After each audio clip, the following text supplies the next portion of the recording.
नमस्कार दोस्तों, आप सभी का कमांडो मस्त यूट्यूब चैनल पर दिल खोल के स्वागत करता हूं। दोस्तों ये वीडियो बिहार पुलिस जो कि जीके जीएस का प्रैक्टिस सेट नंबर 1 है। दोस्तों आपको रोज 8 बजे से पहले दोस्तों रोज 8 बजे से पहले आपको एक प्रैक्टिस सेट देखने को मिल जाएगा इस चैनल पर, तो चैनल को जरूर सब्सक्राइब कर लीजिए। और दोस्तों जीएस का ये प्रैक्टिस सेट आपके लिए इतना ज़्यादा महत्वपूर्ण है कि आपकी परीक्षा में हूबहू इसी तरह के पेपर में देखने को प्रश्न मिल सकते हैं। तो वीडियो को अंत तक देखना। वीडियो पसंद आए वीडियो को लाइक करना है आपको। चैनल पर अगर आप हमारे नहीं हैं तो चैनल को भी जरूर सब्सक्राइब करना है। तो चलिए बढ़ते हैं पहले क्वेश्चन की ओर। दोस्तों पहला क्वेश्चन है, राज्य शब्द का प्रयोग सर्वप्रथम किसने किया? तो जो राज्य शब्द का प्रयोग सर्वप्रथम किसने किया था, तो इसका जो दोस्तों राइट आंसर हो जाएगा मेकियावाली जी ने किया था। किसने किया? मेकियावाली जी ने किया था। Option number D right answer हो जाएगा। दोस्तों अगर आपके इस 50 क्वेश्चन में जितने भी क्वेश्चन सही हो कमेंट बॉक्स में ज़रूर बताइएगा, ठीक है, कितने आपके सही हुए हैं। दूसरा क्वेश्चन है, निम्नलिखित में से किस आयोग के लिए भारतीय संविधान में कोई प्रावधान नहीं किया गया है? तो दोस्तों जो इसका राइट आंसर हो जाएगा, कौन सा हो जाएगा?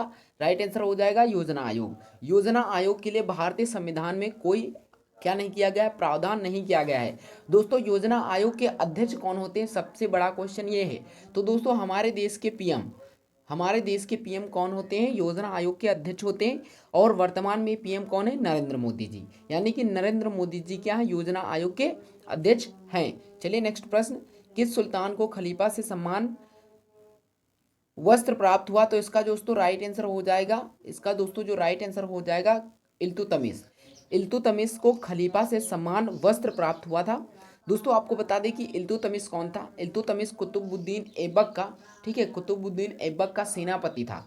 कुतुबुद्दीन ऐबक की 1210 ईस्वी में मृत्यु हो जाने के बाद, ठीक है, मृत्यु हो जाने के बाद इल्तुतमिश क्या राजगद्दी पर बैठा। और दोस्तों सबसे बड़ा प्रश्न जो परीक्षाओं में बार बार पूछा जाता है कि आखिरकार कुतुब मीनार की जो नींव है किसने रखी?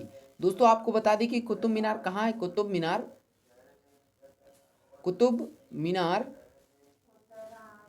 कुतुब मीनार दोस्तों कहाँ है? दिल्ली में है। कहाँ है?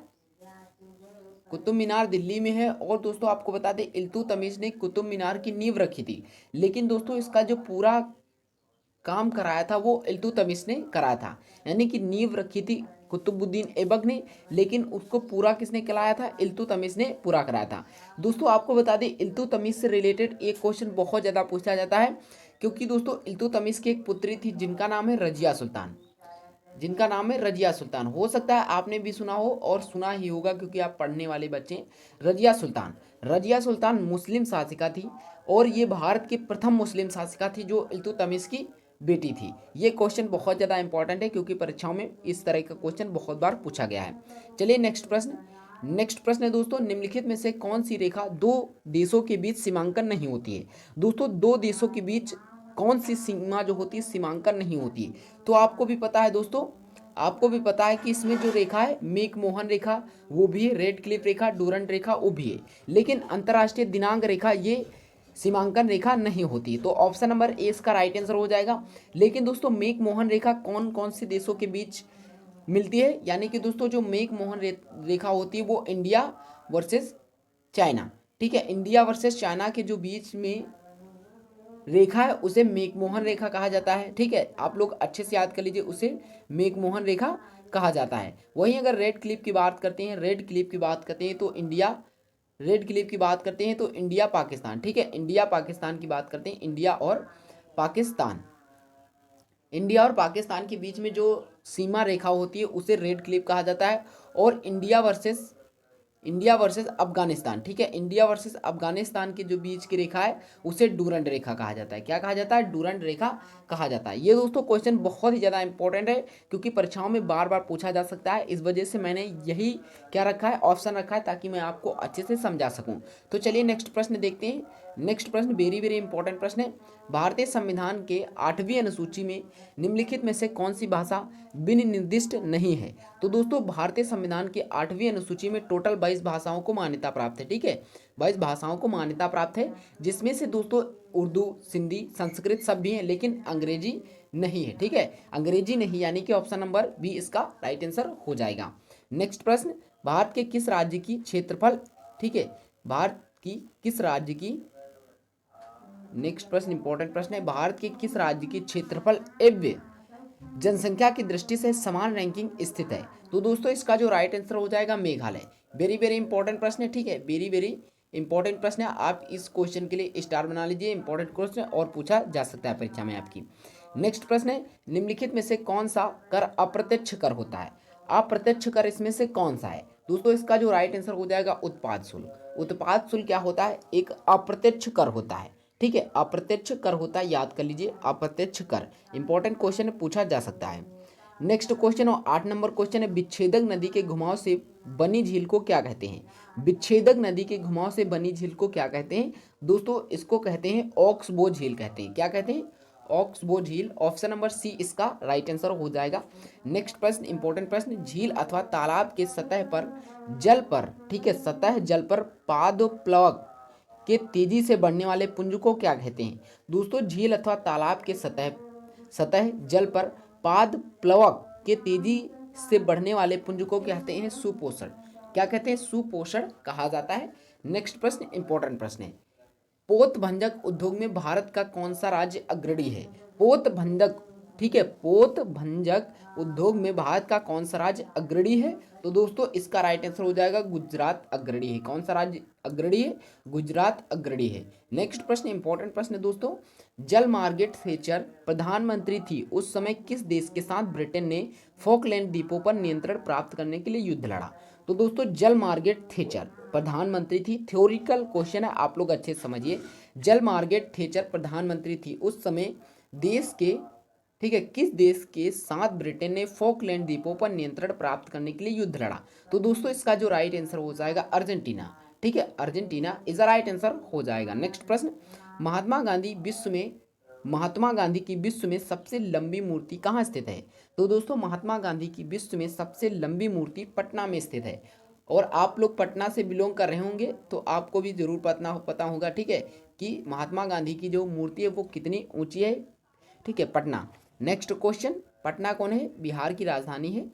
नेक्स्ट प्रश्न, कलिंग युद्ध के विरुद्ध अशोक के अभियान की जानकारी का मुख्य स्रोत निम्नलिखित में से क्या है?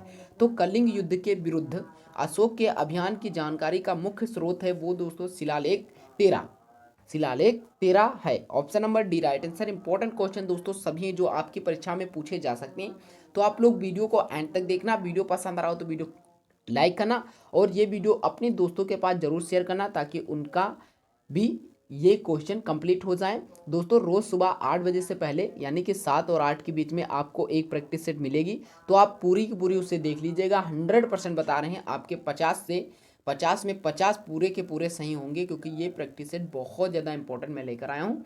चलिए आगे बढ़ते हैं। निम्नलिखित में से किस राज्य ने नीम का वृक्ष को राज्य वृक्ष अंगीकार किया है? तो निम्नलिखित में से किस राज्य ने नीम का वृक्ष को राज्य वृक्ष अंगीकार किया है? तो दोस्तों इसका जो राइट आंसर हो जाएगा वो आंध्र प्रदेश हो जाएगा, ठीक है, option number D right answer Andhra Pradesh. Next प्रश्न है, सामोच्च रेखा समान के स्थलों को जोड़ने वाली काल्पनिक रेखा होती है जिसे क्या कहा जाता है? उच्चता कहा जाता है मेरे दोस्त, उच्चता, ठीक है। अब देखिए सामोच्च रेखा समान उच्चता के स्थलों को जोड़ने वाली काल्पनिक रेखा होती है।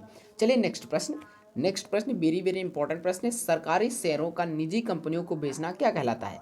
देखिए दोस्तों सरकारी शेयरों का निजी कंपनियों को बेचना विनिवेश कहलाता है। क्या कहलाता है? विनिवेश कहलाता है। तो इसका जो राइट आंसर हो जाएगा बी राइट आंसर हो जाएगा। नेक्स्ट प्रश्न इंपॉर्टेंट प्रश्न है, भारत का कौन सा प्रथम राज्य है जिसने खाद्य सुरक्षा अधिनियम बनाया? तो दोस्तों भारत का वह कौन सा प्रथम राज्य है जिसने खाद्य सुरक्षा अधिनियम बनाया? तो इसका जो राइट आंसर हो जाएगा वो दोस्तों हो जाएगा छत्तीसगढ़, ठीक है, छत्तीसगढ़ हो जाएगा। देखिए दोस्तों अगर आपकी परीक्षा में ये प्रश्न आ जाता तो जिस बच्चे को नहीं पता होता वो सोचता कि अगर बिहार से रिलेटेड यानी कि बिहार पुलिस का क्वेश्चन पूछा जा रहा है तो बिहार ही होगा तो बिहार लगा देता, लेकिन वो गलत हो जाता। नेक्स्ट प्रश्न इंपॉर्टेंट प्रश्न है, भारतीय संविधान के किस अनुच्छेद में सरकारी रोजगार में नागरिकों के लिए समान अवसरों का प्रावधान है? दोस्तों इंपॉर्टेंट प्रश्न है क्योंकि आपके जीवन से रिलेटेड क्वेश्चन है, इसको आपको जरूर याद होना चाहिए। तो दोस्तों वो अनुच्छेद है 16 यानी कि अनुच्छेद 16। नेक्स्ट प्रश्न, बलुई पत्थर, ठीक है, बलुई पत्थर किस में रूपांतरित हो जाती है? तो दोस्तों जो बलुई पत्थर है वो रूपांतरित हो जाती है क्वार्टज में। किस में रूपांतरित हो जाती है? क्वार्टज में रूपांतरित हो जाती है। ऑप्शन नंबर सी इंपॉर्टेंट प्रश्न है।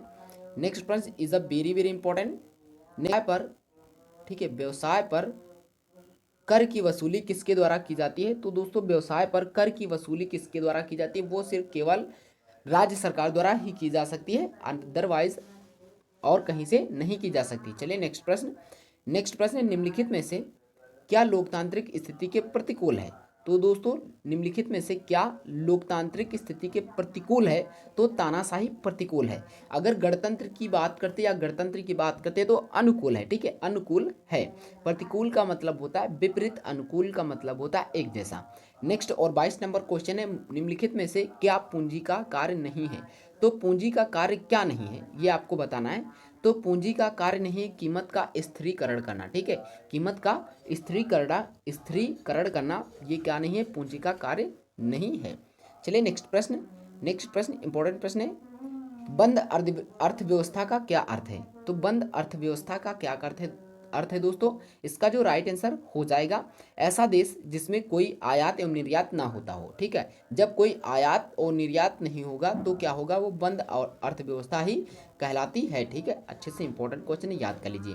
नेक्स्ट प्रश्न है, गंधार काल के किसके अधीन फली फूली, यानी जो गंधार काल है किसके अधीन फली फूली? तो दोस्तों इसका जो राइट आंसर हो जाएगा कुषाण काल की, ठीक है, कुषाण काल के अधीन फली फूली। नेक्स्ट प्रश्न, संतुलन स्थिर स्थिति में, संतुलन स्तर स्थिति में, जो इसका दोस्तों राइट आंसर। नेक्स्ट प्रश्न दोस्तों बहुत ही ज्यादा महत्वपूर्ण प्रश्न है, जहां कोई कानून नहीं होता वहां कोई स्वतंत्रता नहीं होती, यह कथन किसने कहा था? दोस्तों बहुत ही ज्यादा महत्वपूर्ण क्वेश्चन है, जहां कोई कानून नहीं होता वहां कोई स्वतंत्रता नहीं होती, यह कथन किसने कहा था? यह कथन दोस्तों एक लोक ने कहा था। ये दोस्तों एक लेख कौन है? एक लोक एक व्यक्ति का नाम है। चलिए नेक्स्ट प्रश्न, भारतीय संविधान का कौन सा भाग राज्य के नीति निर्देशक सिद्धांतों से संबंध है?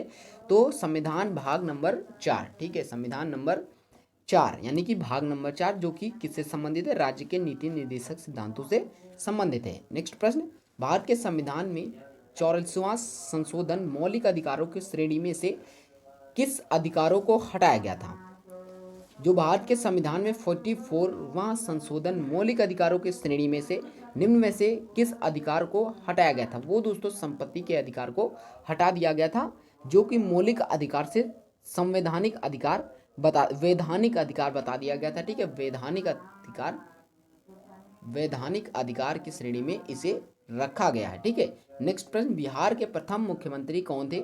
देखिए दोस्तों आप लोग बिहार से रिलेटेड हैं, ठीक है, बिहार में रहते हैं, तो आप लोग इस क्वेश्चन का आंसर कमेंट बॉक्स में जरूर बताइएगा कि बिहार के प्रथम मुख्यमंत्री कौन थे, ठीक है। ये आपका होमवर्क समझ लीजिए, कुछ भी समझ लीजिए, लेकिन इस क्वेश्चन का उत्तर आपको ही देना होगा। चलिए नेक्स्ट प्रश्न, अगली प्रैक्टिस सेट में हम बताएंगे कि किस बच्चे का क्वेश्चन ये सही हुआ है। चलिए नेक्स्ट प्रश्न।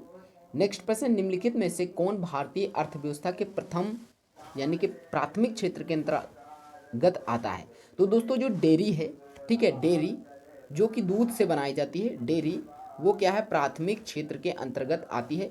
दोस्तों प्राथमिक यानी कि भारतीय अर्थव्यवस्था के 3 क्या होते हैं? क्षेत्र होते हैं, 3 क्षेत्र होते हैं। प्रथम प्राथमिक क्षेत्र, द्वितीय क्षेत्र और तृतीय क्षेत्र।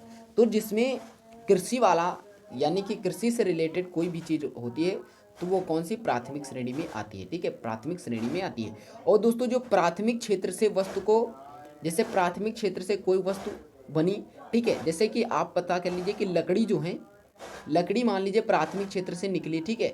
अब लकड़ी का दोस्तों क्या बना दिए? टेबल बना दिए।